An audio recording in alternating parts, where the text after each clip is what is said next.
መለወጥና ኅብረት። የመለወጥ አስተምህሮ ውስጥ ኅብረት የተባለው መሠረታዊ ነገር ከሌለ ከመላ አካሉ ዋነኛው ክፍል እንደጎደለ ያህል ነው። የኪዳኑ ራስ ከኪዳኑ ሕዝብ ጋር አብሮ የሚመጣ ነው። አስቀድሞ ወደ ላይ፣ ቀጥሎ ወደ ጎን።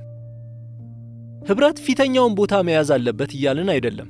አንድ ሰው መጽደቅ ስለ ነገረ ቤተ ክርስቲያን የመሆኑን ያክል ስለ ነገረ ድነት አይደለም፣ ስለ ቤተ ክርስቲያን የመሆኑን ያክል ድነት ተኮር አይደለም በማለት የተናገሩትን የኤንቲ ራይትን የታወቀ አባባል ሊያስብ ይችላል።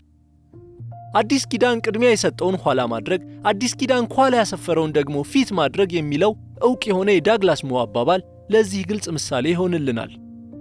ኃጢአተኞች አስቀድመው ከእግዚአብሔር ጋር እስካልታረቁ ድረስ ከሰዎች ጋር እውነተኛ የሆነ ዕርቅ ሊኖራቸው አይችልም።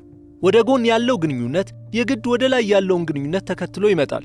ነገረ ቤተ ክርስቲያን የግድ ነገረ ድነትን ይከተላል ለማለት የተፈለገው ኅብረት የተባለው ክፍል ቅድሚያ መሆን የለበትም፣ አለዚያ ሁሉን ማጣት ይሆናል። ነገር ግን መከተል ይኖርበታል። በእርግጥ ኅብረት የሚባለው ክፍል የመለወጥ አስተምህሮ ውስጥ ሊኖር ይገባል። በክርስቶስ ያለን የኅብረት አንድነት የመለወጥ ምልክት ብቻ ሳይሆን ዋናው ክፍልም ነው። ከእግዚአብሔር ሕዝብ ጋር መታረቅና ከእግዚአብሔር ጋር ዕርቅ ማግኘት የሚለያዩ ነገሮች ቢሆኑ ሊነጣጠሉ ግን አይችሉም። አንዳንዴ በመለወጥ አሰራር ላይ ትኩረት እየሰጠን ነገሩን ችላ እንለዋለን። ማለትም በአስተምህሮ ላይ ያሉ ውይይቶቻችን በእግዚአብሔር ሉዓላዊነትና በሰዎች ድርሻ ወይም የንስሐና እምነት አስፈላጊነት ላይ ብቻ የተገደቡ ይሆናሉ። ቢሆንም ግን ስለ መለወጥ ሙሉ የሆነ መረዳት እንዲኖር ከተፈለገ ከየትና ወዴት እንደተሻገርን ታሳቢ መደረግ ይኖርበታል። መለወጥ ከሞት ወደ ሕይወት መምጣትን፣ ከጨለማ አገዛዝ ወደ ብርሃን ግዛት መሻገራችንን ያካትታል። ከሰው አልበኝነት ወደ ሰው ማኅበር፣ ተቅበዝባዥ በግ ከመሆን ወደ መንጋው፣ ከአካሉ ከመነጠል ወደ አካሉ መቀላቀልን ያካትታል። ከጴጥሮስ ንግግር ይህንን መመልከት ይቻላል። እናንተ ቀድሞ ወገን አልነበራችሁም፣ አሁን ግን የእግዚአብሔር ወገን ናችሁ። እናንተ ምሕረት ያገኛችሁ አልነበራችሁም፣ አሁን ግን ምሕረት አግኝታችኋል። አንደኛ ጴጥሮስ ምዕራፍ 2 ቁጥር 10። ምሕረትን ማለትም ከላይ የሆነ ዕርቅን መቀበል ሕዝብ ከመሆን ወይም ወደ ጎን ከሆነ ዕርቅ ጋር አብሮ የሚሄድ ነው። ኃጢአታችንን ይቅር በማለት እግዚአብሔር ምሕረትን አደረገልን። ሊቀር የማይችል ውጤቱ ደግሞ ወደ ሕዝቡ መቀላቀል ነው። በቃል ኪዳኖች ውስጥ የኅብረት ተፈጥሮ። በእርግጥ በመለወጣችን ውስጥ የሚገኘው የኅብረት ሐሳብ መጽሐፍ ቅዱስ ካስቀመጠልን የቃል ኪዳን ምስል ውጪ ባለመመልከት ነገሩን በሚገባ ማጤን እንችላለን። በብሉይ ኪዳን ያሉ ኪዳኖች ፍጻሜ የሚያገኙት በአብርሃም ዘር መሆኑ እውን ነው። ኢየሱስ አዲሱ እስራኤል ነው። ሆኖም በአዲሱ ኪዳን ከክርስቶስ ጋር አንድ የሆነ ሁሉ የእግዚአብሔር እስራኤልና የአብርሃም ዘር መሆናቸውም እውነት ነው። ገላትያ ምዕራፍ 3 ቁጥር 29፣ ምዕራፍ 6 ቁጥር 16። በሌላ አነጋገር የኪዳኑ ራስ ከራሱ ጋር የኪዳኑን ሕዝብ አብሮ ያቀርባል። ሮሜ ምዕራፍ 5 ቁጥር 12። ስለዚህ በአዲሱ ኪዳን መካተት ማለት ወደ ሕዝብም መካተት ነው። ስለዚህ በብሉይ ኪዳን የሚገኙ አዲስ ኪዳንን የሚያመለክቱ የተስፋ ቃሎች ስለ ሕዝብም ቃል የተገቡ ናቸው። እያንዳንዱ ሰው ባልንጀራውን፣ እያንዳንዱም ወንድሙን እግዚአብሔርን እወቅ ብሎ አያስተምርም። ከታናሹ ጀምሮ እስከ ታላቁ ድረስ ሁሉ ያውቁኛልና ይላል እግዚአብሔር። በደላቸውን እምራቸዋለሁና ኃጢአታቸውንም ከእንግዲህ ወዲህ አላስብምና ኤርምያስ ምዕራፍ 31 ቁጥር 34።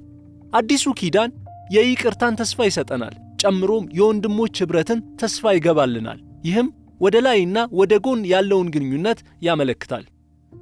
ወደ ጎንና ወደ ላይ በኤፌሶን ምዕራፍ 2። በሚገርም መንገድ ሙሉ ሐሳብ በኤፌሶን 2 ቀርቧል። ከቁጥር 1 እስከ 10 ስለ ይቅርታና ወደ ላይ ከእግዚአብሔር ጋር ስላገኘነው ዕርቅ ሲያብራራ በጸጋ ድናችኋልና ይላል። ከቁጥር 11 እስከ 20 ወደ ጎን ስለሆነው ደግሞ ሁለቱን አንድ ያደረገ የሚለያየውንም የጥል ግድግዳ ያፈረሰ ሰላማችን እርሱ ራሱ ነውና ሲል ይናገራል። ቁጥር 14። የቁጥር 14 ክንውን በአላፊ ጊዜ ሰዋሰው የተቀመጠ መሆኑን ያስተውለዋል። ክርስቶስ አስቀድሞ አይሁድንና አሕዛብን አንድ አድርጓቸዋል። እዚህ ጋር ንግግሩ ትእዛዝ ተኮር አይደለም። ጳውሎስ ተደራሲያኑ አንድነትን እንዲፈልጉ እያዘዛቸው ሳይሆን ይልቁንም አስቀድሞ የሆነን ነገር አመላካች በሆነ አነጋገር እያስረዳቸው ነው። የሆኑትን የሆኑት እግዚአብሔር ከፈጸመው ሥራ የተነሳ ነው። ይሄም ሥራ የፈጸመው ደግሞ ወደ ላይ የሆነውን ዕርቅ በፈጸመበት በክርስቶስ መስቀል ነው። በክርስቶስ ከሆነው ከአዲሱ ኪዳን ባሕሪ የተነሳ የኅብረት አንድነት የመለወጥ ምልክት ውስጥ የሚካተት ነው። መለወጥ ማለት በክርስቶስ አካል ውስጥ ብልት መሆን ማለት ነው። አዲሱ ማንነታችን ኅብረትን ያካተተ ነው።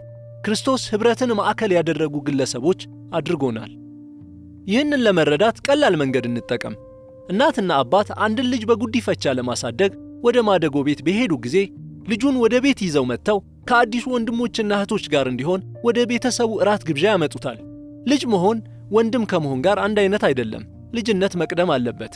ነገር ግን ወንድምነት ይከተላል። ሊባል የተፈለገው መለወጥ ነው፣ ወደ ቤተሰቡ የጋራ ፎቶ ውስጥ የሚያካትትህ። የግል ተግባራዊ እርምጃ፣ ቤተ ክርስቲያንን መቀላቀል። በእኛ ሕይወት እንዴት እንተግብረው? ቀላል ነው። በቤተ ክርስቲያን እንታቀፍ። ጻድቅ ስለተደረክ ጻድቅ ሁን። የአካሉ ብልት ሆነሃል፣ ስለዚህ የሚታየው አካል አባል ሁን። አንድ ተደርገሃል፣ ስለዚህ ከክርስቲያኖች ማኅበር ጋር አንድ ሁን። የጋራ ተግባራዊ እርምጃ፣ አሰራሩ ላይ ትክክል መሆን። ይህን ለቤተ ክርስቲያናችን እንዴት እንተርጉመው? ቀደም ብሎ እንደተጠቀሰው በአስተምሯችን ውስጥ ወሳኝ የሆነውን የመለወጥ አሰራርን በትክክል መረዳት ማለት ነው። ስለ እግዚአብሔር ሉዓላዊነትና የሰዎች ድርሻ፣ ስለ ንስሐና እምነት ጠንካራ የሆነ እይታ እንዲኖረን እንፈልጋለን።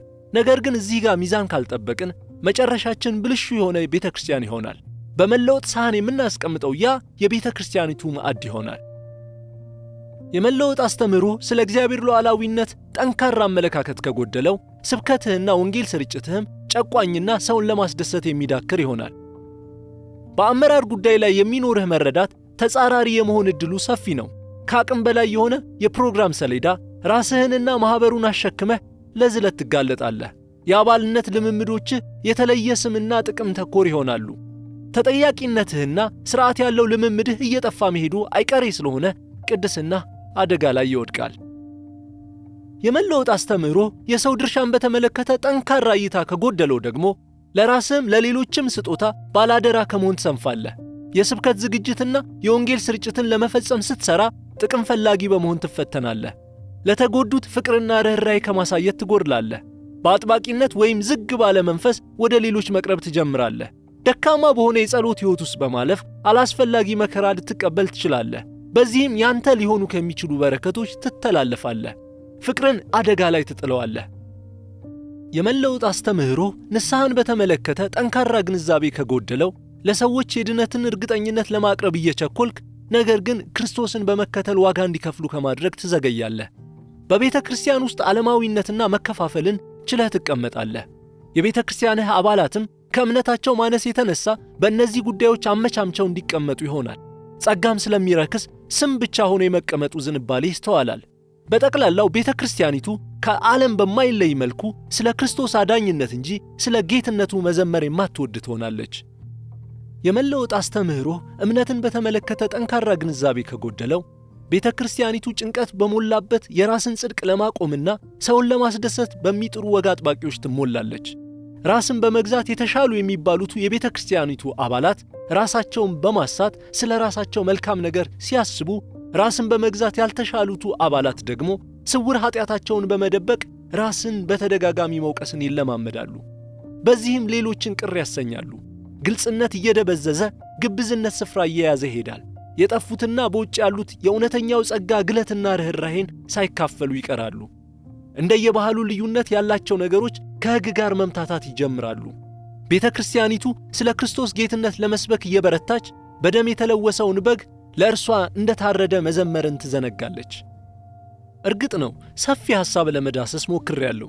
ነገሮች የዚህን ያክል ጥርት ባለ መስፈሪያ ላይገኙ ይችላሉ። ቢሆንም በእነዚህ ሁሉ ምሳሌዎች ውስጥ የተላለፈው ዋና ሐሳብ በመለወጥና በቤተ ክርስቲያን መካከል ስላለው ጥብቅ ግንኙነት ያትታል። መለወጥ የግድ የኅብረትን ክፍል የሚያካትት ከሆነ ወይም ጠንከር ባለ አነጋገር የግለሰብ መለወጥ ኅብረትን መመስረቱ አይቀሬ ከሆነ ከመለወጥ አስተምህሮ ጋር የሚገናኝ ማንኛውም ነገር ምን አይነት ቤተ ክርስቲያን እንደምታገኝ ይወስነዋል። ጤነኛ ቤተ ክርስቲያንን ትፈልጋለህ? በመለወጥ አስተምህሮ ላይ በደንብ ሥራ። ለማኅበሩም የመለወጥ አስተምህሮ ሁሉን አቅጣጫ አስተምራቸው። በተጨማሪም በቤተ ክርስቲያንህ የሚደረጉ ፕሮግራሞች ብዙ መልክ ካለውና ጠንካራ ከሆነው ከዚህ አስተምህሮ ጋር አብረው እየተጓዙ መሆኑን አረጋግጥ።